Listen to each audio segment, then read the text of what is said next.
Aleluia, glória a Deus.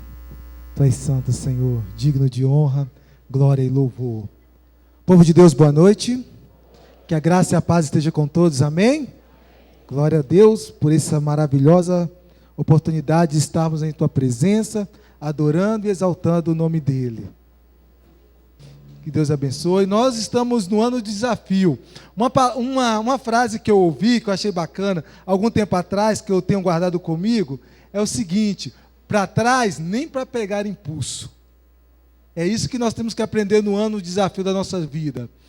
Talvez você tenha um desafio particular, voltar a estudar, voltar aí a perder alguns quilos, igual eu, por exemplo. Eu encarei esse desafio, viu, gente? Eu estou falando porque o pastor Maurício falou que a gente tem que falar mesmo, porque assim mais pessoas vão cobrar da gente. Então, eu entrei nesse ano. Eu tinha falado com o irmão ali que eu ia dobrar, né? Mas eu encarei esse desafio, viu? Não é bacana, não é difícil, mas todo desafio, ele tem que ter uma ação. Se não tem uma ação, não gera resultados. Então, eu estou encarando esse desafio para a minha vida pessoal, para a minha vida particular, para a minha saúde, porque eu sei que eu tenho a glicose alta e aí vai por diante, senão não vai funcionar, isso não vai longe, né? Então, eu resolvi encarar esse desafio. Hoje fui na casa da minha sogra almoçar e lá tinha Coca-Cola. Meu Deus do céu, viu? Coca-Cola no domingo, na vida do crente, é tentação, né? E, graças a Deus, eu resisti. A pessoa está ali, eu resisti. Fiquei feliz, resisti a Coca-Cola pela segunda vez na minha vida. Só essa semana, misericórdia, nunca apareceu tanta Coca na minha vida como tem aparecido nessa semana. Lembre-se, meus queridos, o desafio na nossa vida, ele sempre vai gerar ação, obstáculos, mas a decisão sempre vai ser nossa, de enfrentá-lo ou não. A nossa igreja está com um desafio bacana, né? De construir, ou de ganhar, ou de Deus dar alguma coisa acontecer, para que possamos ter o local próprio. E para que isso aconteça, nós temos que gerar uma ação em nossas vidas. Uma ação doadora, uma ação de correr atrás, uma ação de orar, uma ação de fazer acontecer. Porque é mais ou menos assim que eu penso. Deus, Ele é sócio conosco no milagre. Ele faz à medida que vamos fazendo. Nós vamos andando, Deus vai fazendo. Nós vamos andando, Deus vai fazendo. E na medida que nós vamos fazendo, nós vamos vendo os acontecimentos de Deus em nossas vidas. Isso é uma ação que nós temos que aprender. Acreditar, fazer. Fazer e acreditar. E assim por diante. Abra comigo as vossas Bíblias no livro de Jó. Hoje nós vamos falar um pouquinho mais vou falar um panorama do início do livro de Jó. Jó capítulo 1, vai ser mais uma mensagem textual. Então, se os irmãos quiserem deixar aberto, vai ser bacana. Vai ser um pequeno panorama aqui do início do livro. Jó capítulo 1, versículo 6. A narrativa poética da história de Jó, da vida de Jó. Não se sabe ao certo quem escreveu. Alguns vão dizer que é o livro mais antigo da Bíblia. Alguns vão também dizer que foi Moisés que escreveu o livro de Jó. Mas não se sabe ao certo quem escreveu, mas se sabe que já era um conto contado pelos hebreus antigos. Já era um conto muito antigo contado a vida deste homem. A vida, exemplo, tudo o que esse homem passou. Já era contado entre os hebreus, até mesmo antes do Egito. Até mesmo antes de passarem a aprovação, já era uma história que aconteceu numa terra distante, Ur dos Caldeus. E aí Deus nos deu graça, Deus achou que a gente precisava, com certeza, que essa narrativa ficasse impressa para que possamos ver, aprender, que essa narrativa vinha nos instruir, vinha nos orientar e vinha fazer que em nós haja crescimento. Porque a própria palavra diz, Paulo diz que toda a Bíblia ela é apta para ensinar, para corrigir, para demonstrar. Então ela tem uma importância significativa no ser, na criação do ser, na nossa criação. Ela tem toda a importância. Jó capítulo 1, versículo 6, todos encontraram? Esse é um pouquinho extenso, até o versículo 12, mas aí ao pouco nós vamos destrinchando aqui. Está escrito o seguinte: no livro de Jó, no capítulo 1, no versículo 6. No dia em que os filhos de Deus vieram apresentar-se perante o Senhor, veio também Satanás entre eles. Então perguntou o Senhor a Satanás: de onde vens? Satanás respondeu ao Senhor e disse: de rodear a terra e passear por ela. Perguntou ainda o Senhor a Satanás: observastes meu servo Jó? Porque ninguém há na terra semelhante a ele, homem íntegro, reto, temente a Deus e que se desvia do mal. Então respondeu Satanás ao Senhor: porventura Jó, de balde ou verdadeiramente, teme a Deus? Acaso não o cercastes com sábios, e ele e a sua casa e tudo o que tens? As obras das tuas mãos abençoastes, e os seus bens se multiplicam na terra? Estende, pois, a tua mão e toca-lhe tudo o que ele tens, e verá se ele não blasfema contra ti na tua face. Disse o Senhor a Satanás: eis que tudo quanto ele tem está no teu poder, somente contra ele não estenda as tuas mãos. E Satanás saiu da presença de Deus, da presença do Senhor. Vai mais em um capítulo, capítulo 2, no versículo 25. Capítulo 2, versículo 25.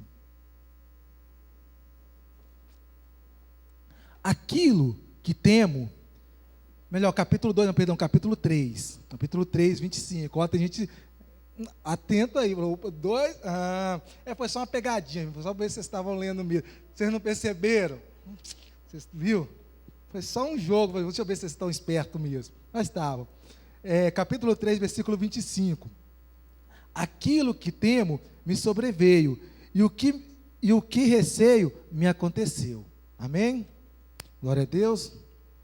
Bom, gente, a narrativa começa Deus falando tudo o que Jó possuía, como era Jó, tudo aquilo que ele tinha, as suas riquezas, o poder de Jó tinha na terra como um homem bem-sucedido financeiramente. Então chega Satanás perante a Deus. Entendamos que Satanás não estava no céu, ele é permitido, ele está perante ao Senhor. Quando Deus reunia-se com os filhos dos homens, dá-se a entender, ou melhor, com os filhos dele, dá-se a entender que eram os anjos, e Satanás aparece perante ao Senhor nesta reunião. E Deus vai chegar antes que Satanás, antecipa tudo o conteúdo de Satanás, e pergunta: observastes o meu servo Jó? Porque não era que Satanás não tinha visto Jó, não era que Satanás não sabia quem era Jó. Se ele estava ali, certamente é porque ele queria fazer alguma acusação, ele queria falar alguma coisa, porém Deus antecipa toda a conversa, antecipa todo o acontecimento. Satanás não vai dizer que ele não conhece, ele vai deixar Deus falar todas as características de Jó: homem reto, aqui, homem íntegro, reto, temente a Deus e que se desviava do mal. Toda a característica que Satanás não tinha, tudo aquilo que Satanás não era, tudo aquilo que Satanás não possuía, Jó tinha. Deus lança perante a Jó: homem íntegro, reto, se desvia do mal e temente a mim. Lança isso na face de Satanás. Interessante que integridade, para a gente ter uma noção, integridade é aquilo que você faz quando ninguém está vendo. Aquilo que você é quando ninguém vê. É mais ou menos assim: você ir para um lugar desconhecido, um lugar onde que ninguém te conhece, ninguém te vê, não sabe o seu nome, não sabe quem você é.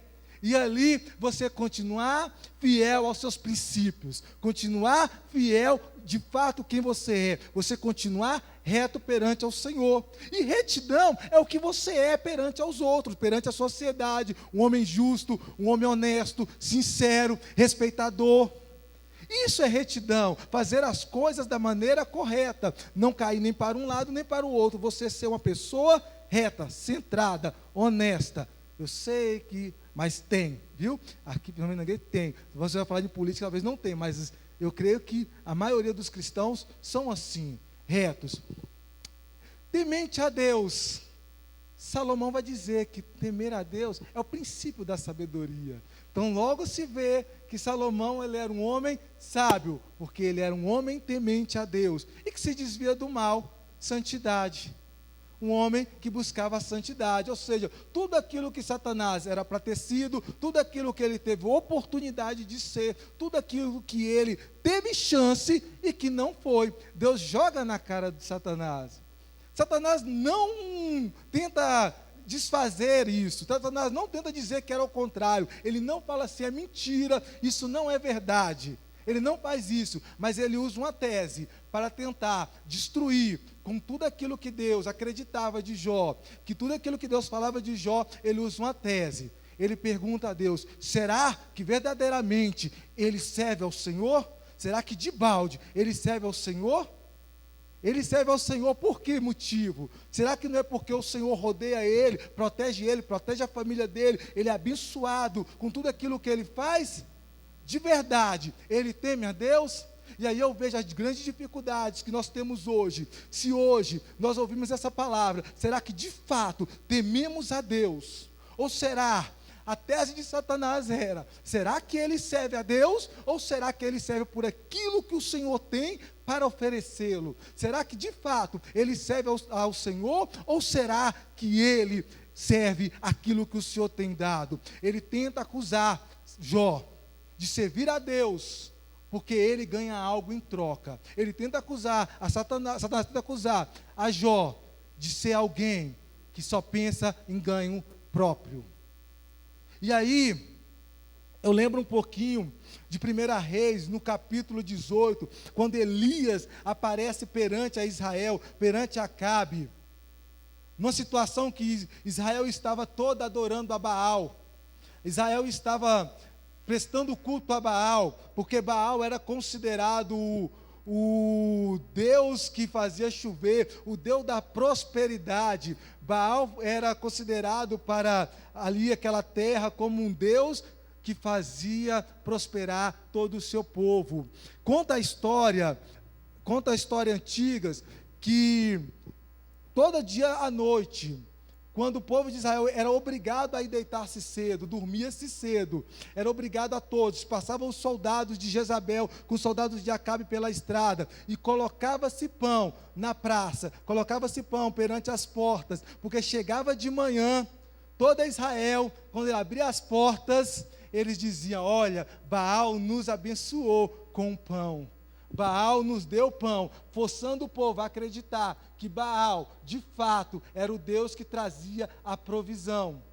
E aí eu faço a gente lembrar algumas coisinhas, que nós devemos que pensar, a quem de fato nós estamos servindo, a quem de fato nós realmente servimos, a Deus ou a Baal? Nós estamos servindo a Deus porque Deus, pelo seu caráter de ser Deus, porque de fato Ele é Deus, ou será que estamos servindo a Deus porque nós estamos tentando conseguir algo dele em troca? Nós estamos servindo ao Senhor porque Ele é o Senhor, como Elias diz, se Ele é o Senhor, então sirva, mas se Baal é o Senhor, então sirva. A quem de fato hoje o mundo cristão, ou seja, toda a globalização cristã, de fato estão servindo? Nós temos que lembrar uma coisa que é muito certa: quem prometeu dar alguma coisa, se nós o servimos, não foi Deus. Não foi. Lembra lembra de quando Jesus estava 40 dias no deserto? Quem prometeu a Jesus, se Jesus o servisse, o adorasse, não tinha sido Deus, foi Satanás.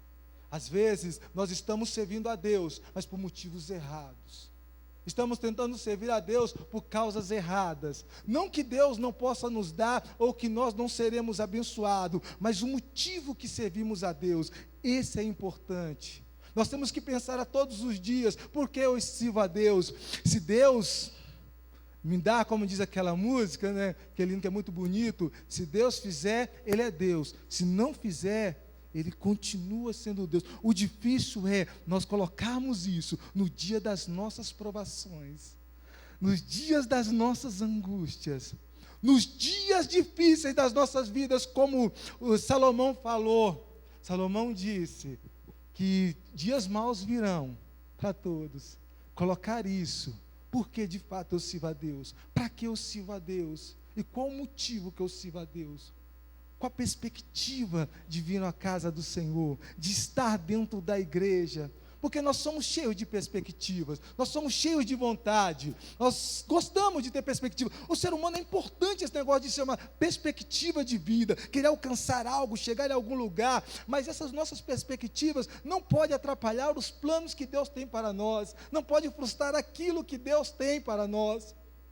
E Satanás, voltando ao texto, ele usa essa acusação, que Jó só serve a Deus porque Deus o protege, porque Deus o abençoa, e Deus fala para ele, então toca. E aí, a gente entende uma das perguntas mais críticas, uma das perguntas que mais soa quando a gente ouve, ou quando a gente lê o livro de Jó é: por que o justo sofre? Por que o justo passa por provações? Por que a pessoa às vezes está dentro da igreja, é uma boa pessoa perante a sociedade, perante a sua família, é um homem honesto, uma mulher honesta, justa, são pessoas que são retas, temente a Deus, que se desviam do mal, mas passa por provações. Às vezes é esse nosso questionamento, quando nós lemos o livro de Jó: por que o justo sofre? Por que nós temos que passar por tudo isso? Porque Salomão em Eclesiastes vai dizer que não há diferença entre o rico e o pobre, entre o tolo e o sábio. Não há diferença, todos os levam ao mesmo caminho. E por que nós temos que passar às vezes pelo esse mesmo caminho? Porque nós sofremos. Porque às vezes você, na sua casa, cuida dos seus filhos. Quantas pessoas não têm uma família estruturada? Tem o pai, a mãe estruturado, todo mundo é estruturado, e de repente o filho se desvia por algum motivo, afasta da presença do Senhor, se desvia dos pais, se desvia da escola, não querem mais ir para a igreja, se tornam rebeldes, se tornam pessoas com um difícil relacionamento, e a gente às vezes se questiona isso: mas por quê? Aonde foi que eu errei? Essa pergunta era constante na vida da minha mãe, infelizmente, mas graças a Deus ela não tinha errado, ela tinha acertado. Há o tempo para tudo, mas a gente se questiona isso muitas vezes, a gente cobra isso de nós mesmos. Nós queremos um padrão que nós colocamos em nossos filhos. Nós queremos que nossos filhos sejam aquilo que nós determinamos. E às vezes não vem não vem da forma que a gente imagina. E por quê? A pergunta continua gerando: por que o justo sofre? Eu vou te responder: o justo sofre porque Deus o ama. O justo sofre porque Deus ama. Parece contraditório, né? Você pensa: mas que contraditório é esse? Eu sofro porque Deus me ama? Eu sofro porque Deus me quer bem? Sim. Porque superproteção, meus queridos, estraga as pessoas. Superproteção aleja caráter. Superproteção transforma crianças birrentas e mimadas. Superproteção distorce ética e moral. Superproteção não faz bem a ninguém.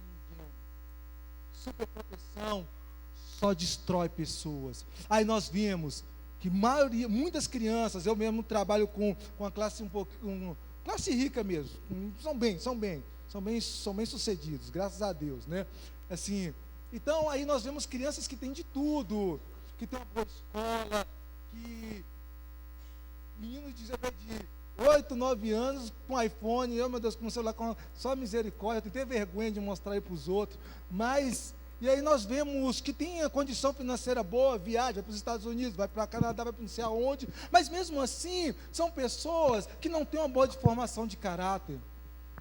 Obrigado, Ariel.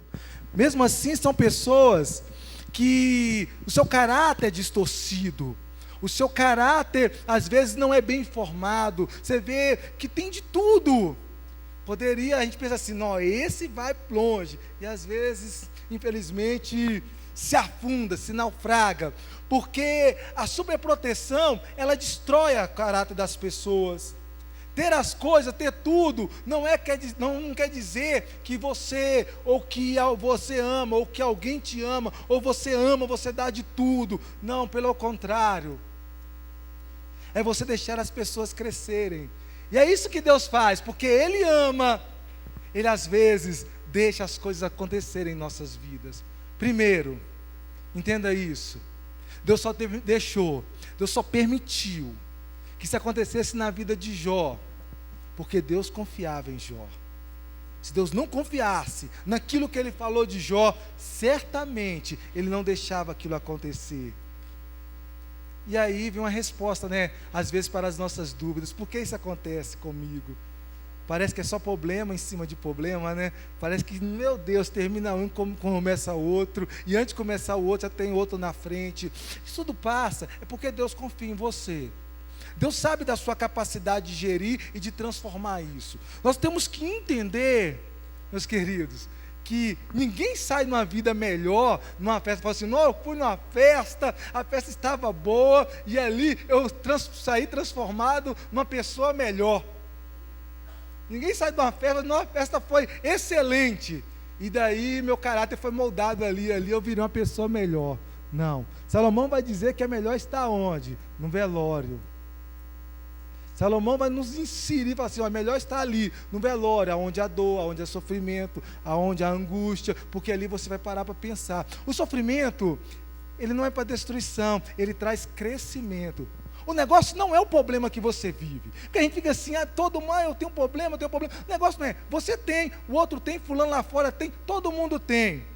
O negócio não é o que você tem, não é o seu sofrimento, não é as lutas que você passa, o negócio é saber como você transmite isso, como você passa isso para as outras pessoas, de que forma você passa essa situação, porque Paulo vai dizer na carta de Coríntios, no capítulo 3, de 1 ao 14, 2 Coríntios, capítulo 3, de 1 ao 4, que nós somos cartas lidas e cartas reveladas, ou seja, as pessoas olham em mim e veem em mim um exemplo, vem em você um exemplo, não é o problema seu, mas é como você transmite, é como você passa, é como você fala, através da sua carta lida, é como as pessoas veem em você, olha, fulano passa por um problema, mas ele consegue superá-lo, ele consegue ver, ele consegue entender esse problema e consegue geri-lo. Passar, meus queridos, todos nós vamos passar o problema. Infelizmente, quem dera se não, mas também se não tivesse problema, não teria o quê? Crescimento. O problema, a provação, não é para quê? É o que Ele vai fazer em nossas vidas. Se nós conseguimos compreender ao certo que o problema nunca foi para destruir a vida de Jó. Você lembra o que Deus falou para Satanás? Toque em tudo que ele tem, mas não toque na vida dele, não toque nele. E nós temos, por apego, por ser humano, como nós somos seres humanos, nós às vezes nós agimos racionalmente como seres humanos, é lógico, ainda bem. Então nós temos apego às coisas, nós não queremos perder nada, nós temos medo de perder tudo. Nós temos medo de perder emprego, perder bens, perder casa, perder status. Nós temos medo de perder posição social. E lógico, todos nós temos medo de perder alguém que nós amamos muito. Mas o próprio Jesus disse, olha, aquele que perder a sua vida por amor a mim, deixa lá. Ou seja, você não está perdendo, você está encontrando o verdadeiro motivo da sua vida. Você está perdendo nada, você está encontrando o verdadeiro motivo, porque de fato a sua existência, nós achamos que coisas superficial fazem parte da nossa existência. Não, coisa superficial não é a sua existência, ela faz parte da sua existência. O princípio da sua existência é Jesus, é Deus. Ele é o princípio da sua existência. Você não existe para ter coisas. Você existe porque você deve ter Jesus em ti. Você existe para Jesus, não para as coisas. Aí nós vemos, igual a pastora Márcia pregou no domingo, falando sobre, se não me engano, ela meio que falou, sobre Mateus capítulo 6. O desespero que nós temos hoje, a ansiedade que nós temos de ter coisas. O que eu vou comer, o que vou beber, o que vou vestir, o que vai acontecer comigo. E aí Jesus vai e fala muito lindamente, né? Não vos preocupei-vos com o que harei de comer, vestir. Ou seja, não se preocupe com os problemas, eles virão. Eles virão. O problema, o negócio não é como ele vem. O problema é como você vai passar por ele. O que você vai fazer para que isso aconteça. Tiago vai dizer no capítulo versículo 4 que nós devemos entender que a luta, a provação, ele vai nos trazer perseverança, e a perseverança vai nos gerar fé. E sem fé é impossível agradar a Deus. Olha como que as coisas se encaixam. O que você está passando hoje, o que Jó passou, gerou na vida dele mais fé. Se você for olhar no versículo 25 que nós lemos, já vai falar o seguinte: o que mais eu tinha medo, isso me sobreveio. O que eu tinha tanto medo, isso me aconteceu. Sabe por quê? Nós não queremos perder o controle da situação, nunca. Nós queremos sempre ter o controle de toda a situação em nossas mãos. Jó, ele sacrificava todas as vezes que seus filhos faziam festa, todas as vezes que seu filho fazia alguma coisa, Jó sacrificava animais, tudo mais, para casa do seu filho. Pensava, talvez eles pecaram no seu coração. Faltava em Jó aquilo que às vezes falta em nós: confiança em Deus. Eu vou fazer, vai que aconteceu isso, vai que aconteceu aquilo outro. Ou seja, nós queremos todo o tempo ter controle da situação das nossas vidas, e nem sempre dá para nós controlarmos o que vai acontecer. Nós não conseguimos controlar certas situações em nossas casas, não conseguimos controlar situações na nossa vida financeira, não conseguimos controlar certas situações na nossa vida espiritual, ou até mesmo na nossa vida física. Tem situações que fogem do nosso controle, que sai fora do nosso controle, e a única coisa que te resta é a fé em Deus. É como você vai suportar isso. Quando todos disseram para Jó: olha, Jó, não tem mais jeito, olha, Jó, já deu, ao ponto da sua própria esposa ser usada por Satanás e dizer: olha, a última cartada de Satanás foi justamente com a esposa de Jó: olha, amaldiçoa o seu Deus e morre. Situações que fogem do nosso controle. E essas situações dá-se a entender que nós estamos só, não é verdade? Tem situação que a gente passa assim: poxa, eu estou sozinho. Aí não parece que ninguém telefona para a gente, o WhatsApp para de funcionar, e aí nada funciona. É aquela situação que nós nos sentimos só. É o que os psicólogos vão dizer, é uma das maiores dores, né? A solidão. Aproveitar que a moto passou, beba uma água. É o sentimento de solidão. E eu sei que tem trajetória da nossa vida que nós passamos esse tipo de sentimento. E às vezes não é uma, nem duas, nem três, nem quatro vezes. São várias vezes. Situação de solidão que a gente vê muito com pais, quando o filho chega em casa tarde da noite, já não obedece mais. Da esposa que o marido já não chega mais no horário que era habitual a chegar. Da esposa, às vezes da mesma forma. Situações que parece que a gente está só no serviço. Situação que parece que a gente está só em tantas ocasiões. Jesus sentiu isso. Jesus disse na cruz: Pai, por que me abandonaste? Né? E tem situações em nossas vidas que parece assim: poxa, eu estou só. Jó, um homem tão respeitado, Jó nos seus capítulos mais à frente, ele vai dizer que os jovens paravam para ouvi-lo, que os senhores admiravam a sua sabedoria, que ele era aplaudido, que ele abençoava, ele ajudava a órfã, as viúvas, e de repente ele se vê num pensamento só. No pensamento a qual a oração que ele faz é que o meu dia, uma angústia terrível, que o dia que eu nascesse, que Deus amaldiçoasse o dia que ele nasceu, que aquele dia não existisse, se tornasse em trevas. E infelizmente nós, como seres humanos, às vezes acontecemos esse tipo de situação, pensamento de solidão. Mas eu quero te dizer que nunca, nunca Jó esteve só, nunca você está só, nunca. Ainda que um filho, ainda que uma criança foi colocado na maternidade, que a criança nasceu ali, e a mãe pegou e deixou na maternidade, e foi embora, não sabe quem que é o pai, ainda assim aquela criança não está só. Ela jamais poderia dar os primeiros passos de vida dela sozinho. Ela nunca poderia dar os primeiros passos de vida dela só. Ainda que às vezes Isaías vai dizer, Deus vai dizer em Isaías, ainda que a mãe esqueça do filho, eu todavia jamais me esquecerei de vocês. Nunca você está só. Ainda que passa por tribulações, por momentos difíceis, jamais você estará só. E Jó, é interessante que Jó, quando ele se sentiu só, as feridas coçavam tanto no corpo dele, ele pegava um caquinho de telha e coçava-se, e trazia ali alívio para ele, porque Deus estava falando para ele: olha, você não está só, você nunca está sozinho, nunca. Em momentos difíceis, em momentos dolorosos ou em momentos bons, você nunca está só. Você nunca vai passar por nenhuma situação da sua vida sozinho.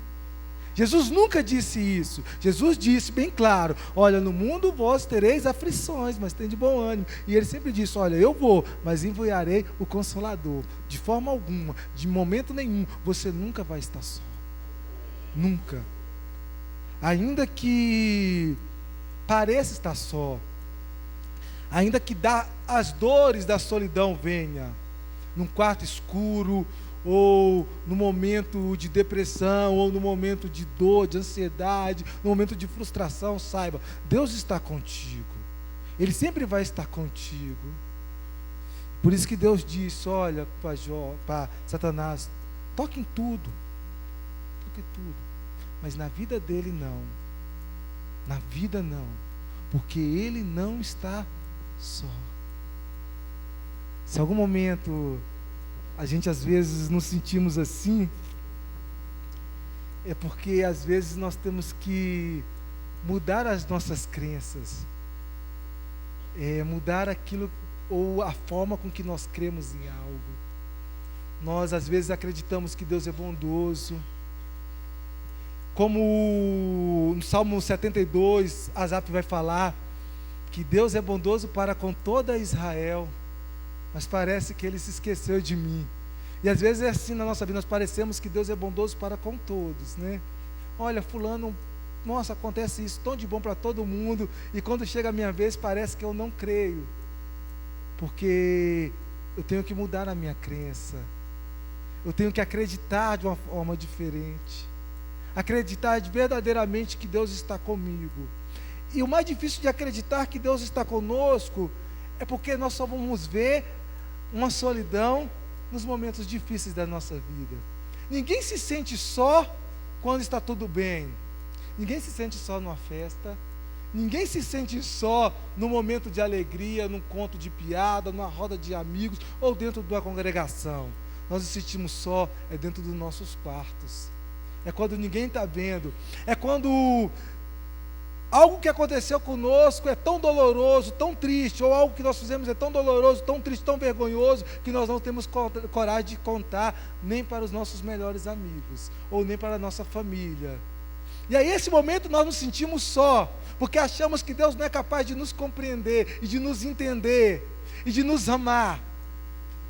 E aí nós pensamos que Deus, Ele vai nos acusar, Ele vai jogar aquela pedra que os fariseus não jogaram de Maria Madalena.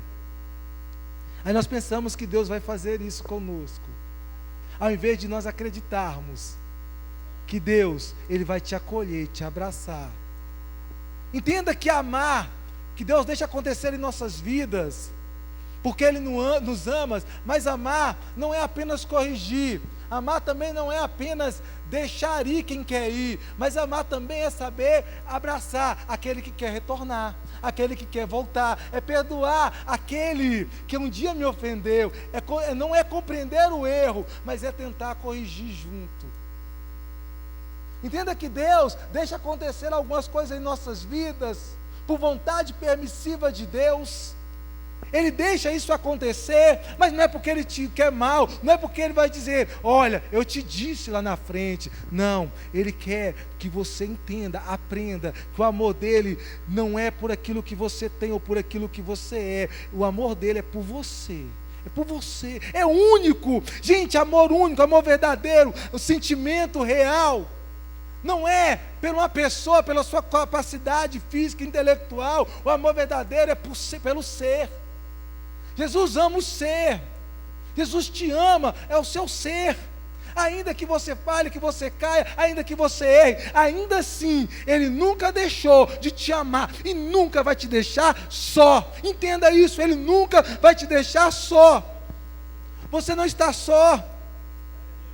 Seu problema não é seu problema.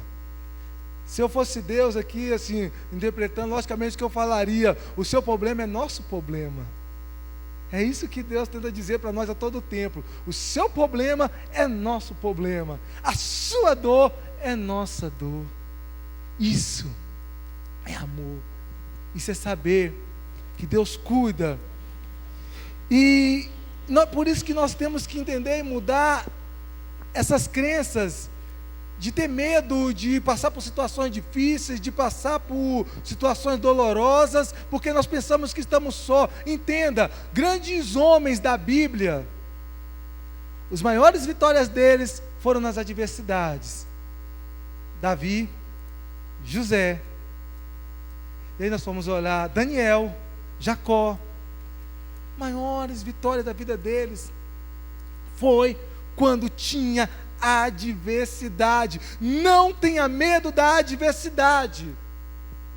Não tenha medo de lutar. Tenha medo sempre de ficar parado. E o que você está transmitindo para as outras pessoas?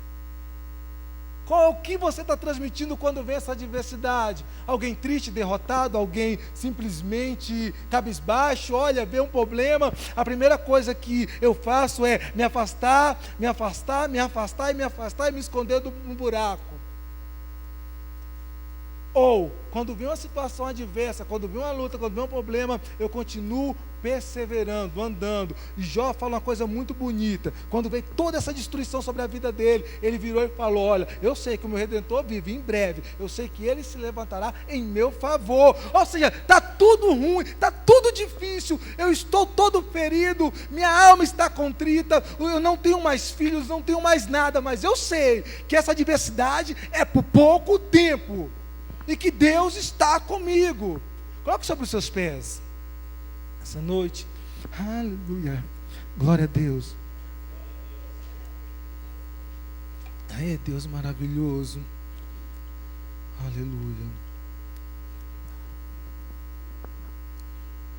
Aleluia.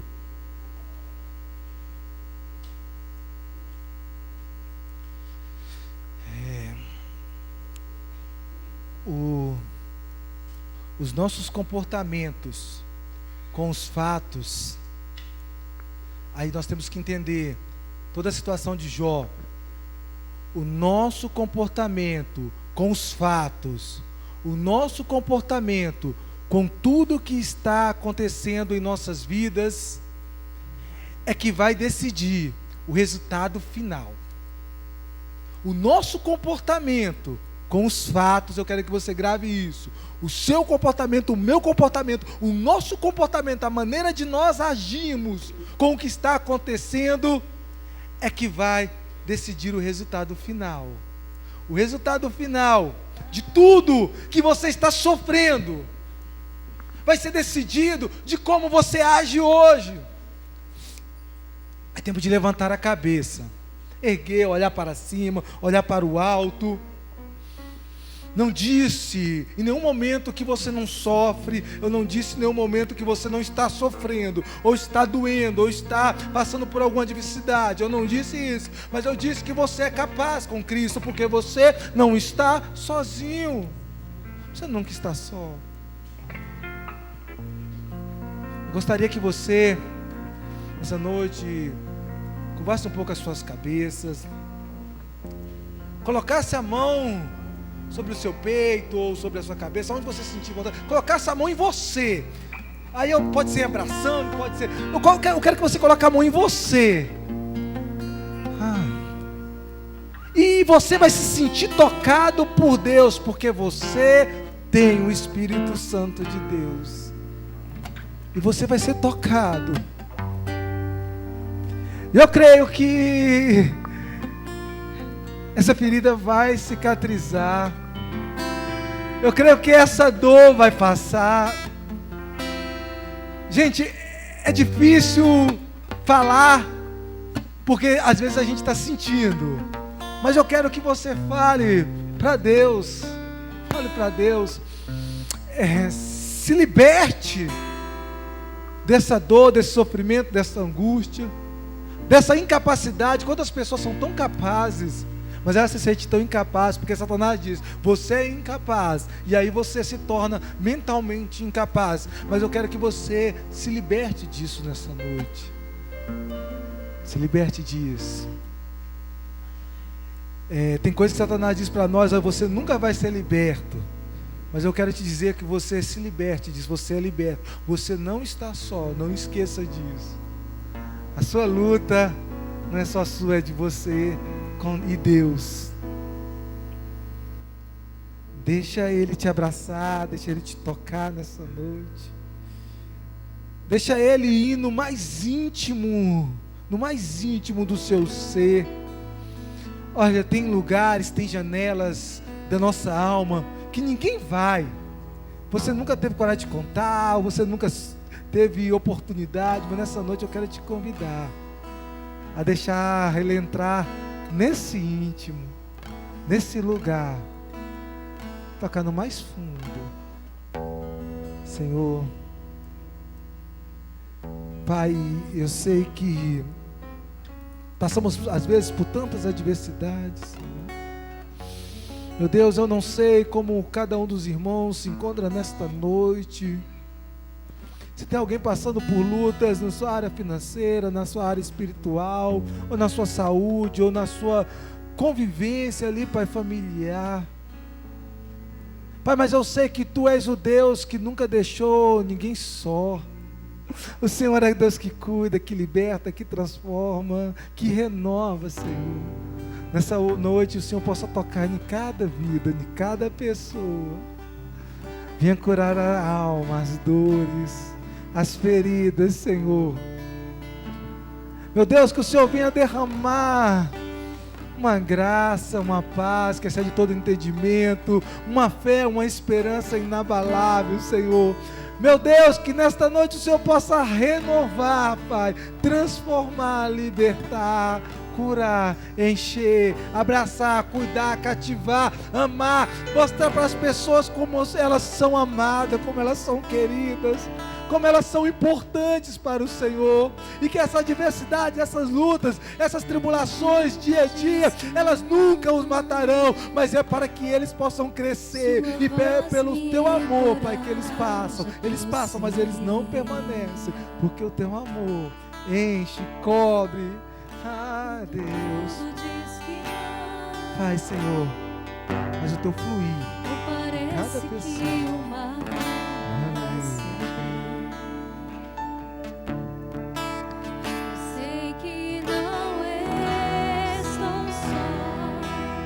Você sabe essa música? Ouve a Deus.